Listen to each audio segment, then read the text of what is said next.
warahmatullahi wabarakatuh. Waalaikumsalam warahmatullahi wabarakatuh. Selamat pagi. Pagi. Kami dari SKI Semarang, saya Dayu. Saya Setio. Kami akan melanjutkan bedah buku masih dengan buku yang sama, yaitu Berpikir dan Berjiwa Besar, karya dari David J. Schwartz ya. Untuk kali ini kita di bab berapa, Mas? Kita di bab 10. Bab 10 ya. Untuk judulnya Tumbuhkan kebiasaan bertindak. Oke. Nah, kalau dari bab 10 ini nih, dari yang Mas Setia baca, mungkin Mas Setia bisa mengungkapkan ini nih, point of view-nya dulu nih. Kira-kira apa yang Mas dapatkan? Dari bab 10 ini mungkin menekankan untuk kita lebih ke bertindak. Bertindak ya. Bertindak. Bagaimana caranya kita bisa bertindak ya? Kalau di sini kan memang ada beberapa contoh sih yang aku tangkap, karena kan biasanya seperti biasa buku ini kan ada kayak penggambaran kejadian ya. Jadi seringkali salah satu ceritanya adalah ada seorang pria yang sebenarnya udah mapan, Mas, jadi kayak secara finansial, kehidupan dan usianya juga sudah cukup, tapi dia belum nikah. Bukan karena dia memang tidak mau menikah atau menunda pernikahannya, dia pengen, tapi nggak tahu kenapa tuh mesti nggak menikah. Beberapa kali sempat mau menikah, tapi kayak gagal gitu loh. Nah, di salah satu ceritanya adalah di calon yang terakhir itu tuh si ceweknya itu tuh sebenarnya dia udah suka, jadi kayak udah mendekati apa yang dia inginkan lah gitu. Tapi ada suatu hari si perempuannya ini memiliki komentar atau pendapat yang mungkin kurang disetujuin sama si laki-laki tersebut. Yang pada akhirnya si laki-laki tersebut membuat perjanjian pranikah dengan pokoknya panjang deh, di situ dijelasin sampai 4 halaman. Syarat-syaratnya entah mungkin harus begini, harus begitu, harus begini, harus begitu. Dikirimkanlah ke si perempuan untuk mungkin sama-sama tanda tangan, dan mungkin siapakah perempuan juga punya syarat dan lain sebagainya. Nah, akhirnya persyaratan itu dikembalikan ke si laki-laki itu tanpa ditandatangani dan tanpa ada permintaan. Yang intinya mereka batal nikah gitu loh. Kata si cewek, aku cuma kalau di agama Nasrani itu kayaknya apa sih dengan suka dan duka apa gitu kan ya. Nah, dia si perempuan itu bilang, aku tuh untuk menikah hanya cukup kita menjalani suka duka tuh bersama, tidak perlu syarat sepanjang ini. Terus akhirnya si cowoknya itu kayak ngerasa apakah salah memiliki rencana sebegitu panjangnya. Nah, yang ingin ditekankan di sini adalah mempunyai planning ataupun rencana itu sebenarnya nggak salah. Cuman mungkin kalau terlalu perfeksionis, akhirnya kita nggak bertindak-tindak. Nah, sering banget orang-orang yang perfeksionis terjebak di dalam hal itu, ingin semuanya sempurna terlebih dahulu, baru dia melakukan tindakan. Padahal sebenarnya lebih baik bertindak, nanti penyempurnaannya kan bisa dalam perjalanannya ya, Mas ya. Kalau mungkin ada cerita yang menarik Mas tangkap di buku ini gimana? Kalau di buku ini emang dijelasin bahwa kita tuh kita itu juga bisa ngilangin masalah, kita bisa meminimalisirnya. Cuma kita tidak bisa benar-benar ngilangin masalah itu. Iya. Kayak di situ di buku itu juga dicontohin, kita mau pergi ke Jakarta, Surabaya ya. Kita bisa meminimalisir dengan diri kita sendiri. Misalnya kita berhenti, kita istirahat dulu. Tapi kan kita nggak bisa menghilangkan masalah di luar itu. Betul. Ada orang lain yang mungkin lalai apa-apa Ya, di tengah di jalan itu. gitu ya. Yang bisa kita hanya hadapi kalau emang masalah itu ada. Betul. Yang bisa kita siapkan adalah apa yang bisa kita kontrol ya, misalkan kesehatan kita. Walaupun mungkin sebenarnya kita sakit bukan juga yang kita ngatur ya, tapi setidaknya mungkin kita bisa, seperti kata Mas Satya bilang, bisa mempersiapkan kondisi fisik kita fit atau enggaknya, dan mungkin kayak peralatan bengkel yang minimalis lah ya, yang memang wajib bawa, misalkan kayak dongkrak, terus apa sih biasanya peralatan mobil nih, aku kan nggak terlalu ngerti tentang otomotif. Nah, itu yang pernah diajarin sama ibuku juga, kayak perjalanan jauh tuh butuh kesiapan mental yang tinggi. Beda dengan kita perjalanan dalam kota, tapi bukan juga kita harus perfect dulu kayak si yang mau menikah nggak jadi-jadi ya. Jadi yang perlu disiapin ya sebisa yang kita siapin kayak gitu.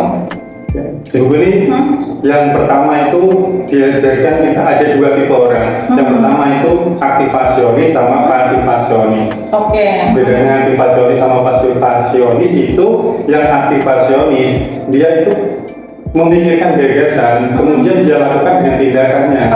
Tapi si pasif ini dia cuma punya gagasan aja ya. Tapi dia nggak punya tindakan. Dia takut akan hal-hal seperti itu tadi. Ini tadi yang contoh yang nikah ya. Ya. Kayak sama ada contoh kedua tuh yang aku baca yang menarik juga. Ada seorang bapak-bapak sudah berkeluarga. Aku lupa dia udah punya anak atau belum ya. Kayaknya sih sudah ya. Ini cerita kedua adalah dia sudah berkeluarga. Nah, terus dia tinggal di dia ingin sekali memiliki rumah bersama istrinya. Ya biasa kaum muda yang sudah berkeluarga kan pasti ingin punya tempat tinggal sendiri ya.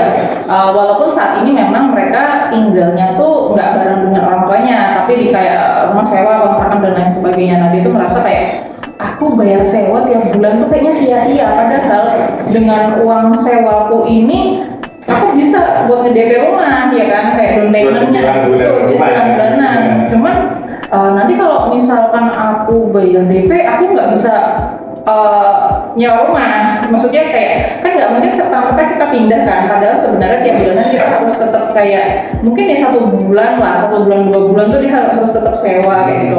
Tapi dia nggak nunggu dia punya uang buat DP itu, tapi dia kayak mikirin rencana, oh mungkin aku harus hubungin pihak apa sih, developer atau apa ya dia buat mungkin ngajuin pinjaman. Mungkin kalau yang di dalam buku ini, kalau di Indonesia kan sebenarnya udah lumrah ya, kayak bahkan DP aja bisa dicicil ya Mas ya untuk zaman sekarang. Tapi mungkin kalau di buku ini pada tahun tersebut belum ada umum untuk kayak DP terus cicilan DP dan lain sebagainya. Nah, dia itu punya gagasan dan langsung ditindaklanjuti ya, mungkin yang tipe lebih ke aktivasionis tadi itu. Dan pada akhirnya dia bisa merealisasikan keinginan dia untuk memiliki rumah dan membuat keluarganya itu hidup dengan layak. Jadi nggak cuma angan-angan aja gitu ya. Ya sama si buku ini juga diterangin itu gunakan tindakan untuk menyembuhkan ketakutan. Jadi bertindaklah kalau kita ibaratnya ada hal-hal yang kita takuti, kayak itu tadi sih, kita punya inisiatif tapi kita takut ke depannya bakal terjadi apa, kerjain aja dulu ibaratnya kan kayak gitu. Karena kadang-kadang ketakutan itu adalah hal yang kita bikin sendiri.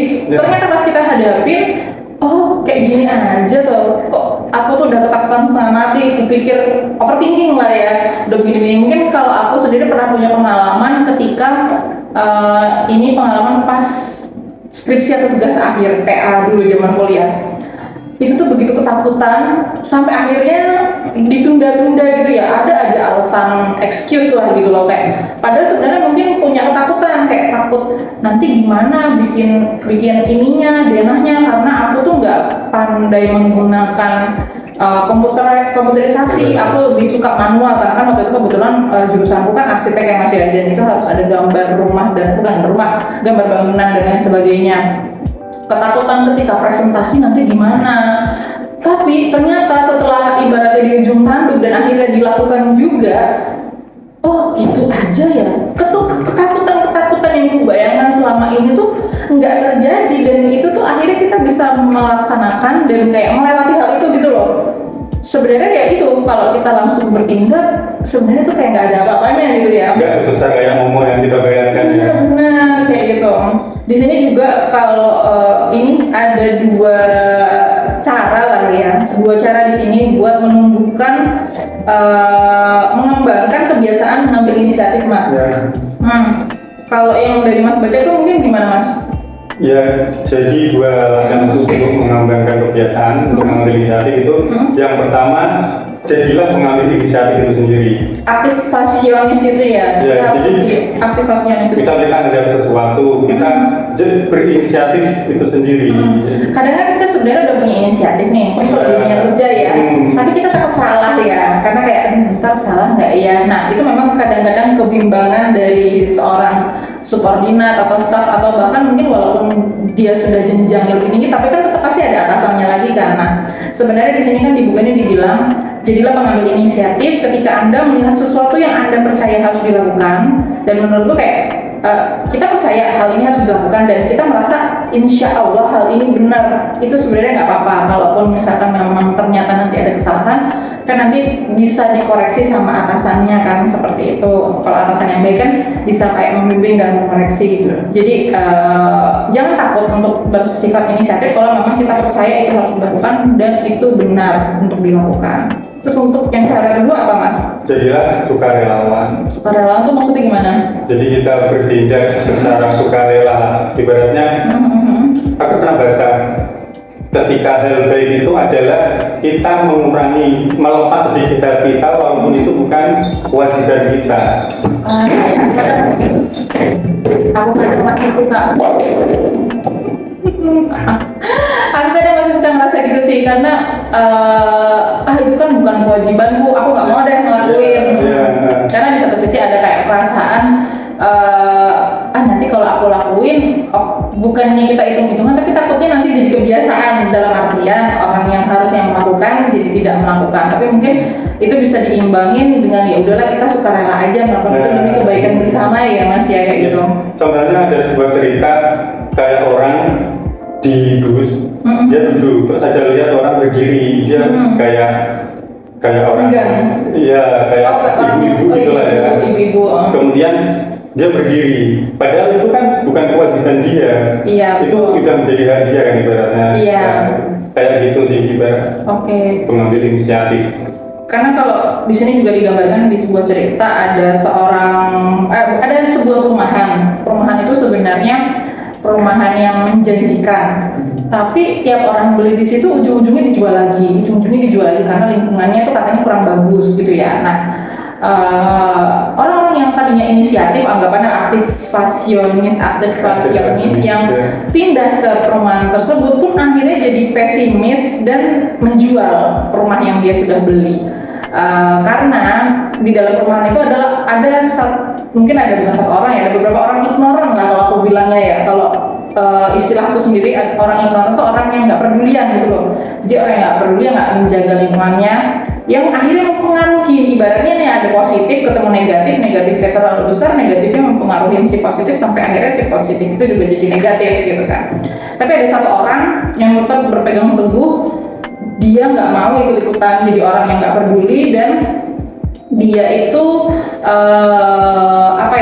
kayak nggak mau lingkungannya tuh kayak gini. Dia nggak mau perumahannya dia tuh nanti, mungkin kalau di Indonesia tuh istilahnya perumahan premium sama perumahan subsidi kali ya. Kadang-kadang bukannya menjelekkan perumahan subsidi, cuman biasanya kan perumahan subsidi mungkin secara infrastrukturnya tuh tidak sebagus dan tidak selengkap yang punyanya perumahan premium ya, karena kan dari harganya saja sudah berbeda.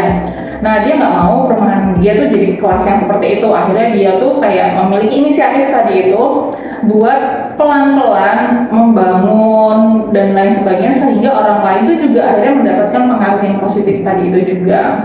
Jadi dia pengen mempengaruhi ya daripada dia dipengaruhi. Betul. Dia orang yang tekadnya kuat. Jadi dan dia juga, dan untuk orang-orang yang aktivisionis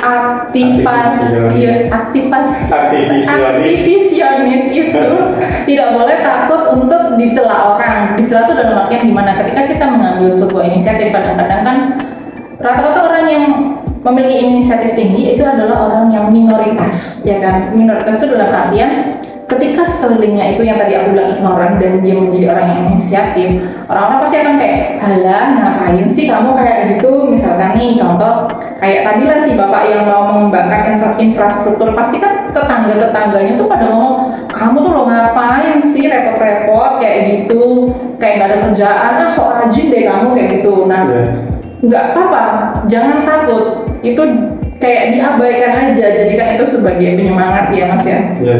Mungkin bukan minoritas sih, tapi lebih ke banyak orang yang pasifasionis. Mungkin lebih tepatnya kayak gitu ya, banyak orang pasifasionis atau ignoran tadi gitu, orang-orang yang nggak peduli gitu.